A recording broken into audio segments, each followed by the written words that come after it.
one of the lead lawyers that is representing Kim .com, Robert Bennett, has decided to no longer work on the case because of the conflict of interest. Now, this is really interesting because no details have been disclosed at this point. Basically, what they're saying is that Robert Bennett has another client, and that poses a conflict of interest with Kim .com. I think the reason why he dropped out of the case is because it's an unpopular case, and he just doesn't want to get involved with it. Okay? Yeah, Robert Bennett has dealt with a lot of unpopular cases as long as they make a ton of money from it. Like, for example, he represented Enron. But in Washington, representing Enron doesn't cause you any trouble. If you represent people that are not popular with people who have money, then you've got some trouble, okay? And my guess is that his law firm, Hogan Lovells, is going to make more money from the entertainment industry than they would from Megaupload. And so they're like, yeah, just get rid of that guy. Oh, making sure that you adequately represent him because you signed on to represent him as your client, like all these legal ethics. Who cares, legal ethics? We're going to make more money from the other side. Dump him. This is a really fascinating case because, look, we talked about this yesterday, but I don't think that we delved into just how complex the case really is, right? So for those of you who are unaware of this case, Megaupload is a site that allows users to upload large files, right? And they share files. And the whole reason why Megaupload was taken down by the government and the whole reason why Kim .com is being prosecuted along with 6 of his colleagues is because the FBI believes that he knowingly created this website, allowed people to upload pirated material, and made up to $175 million off of it.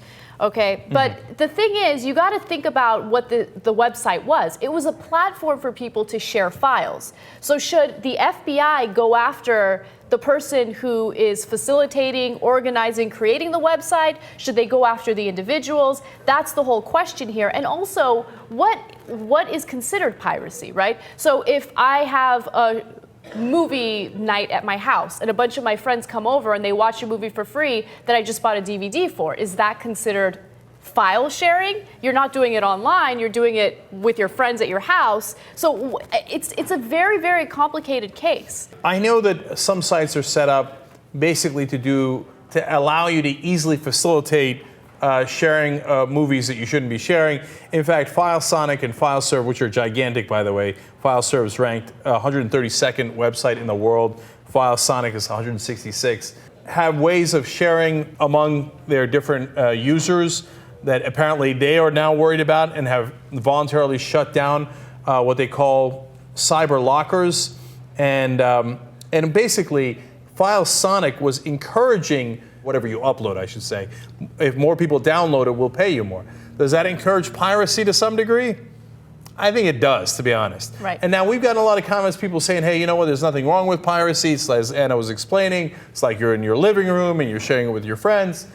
Yeah, but you know what, you're not in your living room. And I would take it to the jury, and I'm not saying I would rule one way or another. I'm just saying it's not clear cut, and I have some issues with the way FileSonic is doing that. But when it comes to Megaupload, I think the number one problem that the government did wrong was not only they detained the guy, but they shut down his website. But wait a minute, you didn't have a trial. There was no due process there, right? And so you're shutting down a website, and it's a $175 million business, but you didn't have the trial. It should be open until you decide, if you decide that he is guilty and the main point of the website was piracy, okay, then you could shut it down. But if you shut it down preemptively, by the time the trial's over, the site is dead. And you've killed it, you know, one way or another, and that's not right. I think that this entire situation kind of gives us evidence that we don't really need SOPA, right? Because in this case, look, there are upsides and downsides to the way the FBI is handling this. They shouldn't have taken down the website yet. They should have gone with the trial first, right? But at least in this case, there is actual due process without, you know, the Motion Picture Association and the government deciding, hey, this website looks like it might have links that have pirated material. Let's just shut them down without due process. And we won't have any trial whatsoever. It's done when we move on with our lives. So there is going to be a trial. That's the upside. As we explained, the downside is, well, they didn't even wait for the trial to shut down the site. So it's very frustrating. And it's basically the government saying, oh, you won on SOPA, congratulations. But we'll shut down some websites that we don't like anyway, and then we'll figure out later if we should have shut them down or not, after which it might be too late.